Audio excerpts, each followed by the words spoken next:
खुदावंद दी शरीयत दा इश्तियाक।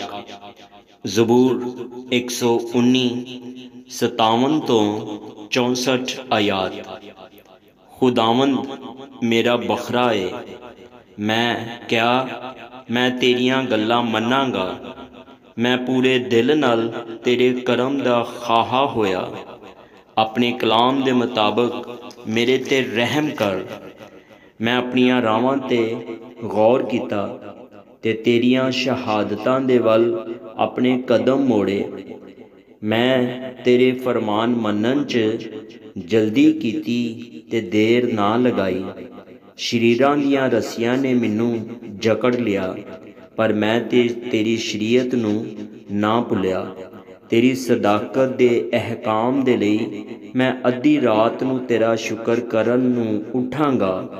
मैं उन्हां सारियां दा साथी हाँ जिहड़े तेरे तो डरदे ने, ते उन्हां दा जिहड़े तेरे कवानीन नू मनदे ने। ऐ खुदावंद, ज़मीन तेरी शफकत दे नाल मामूर है। मैनू अपने आइन सिखा। आमीन।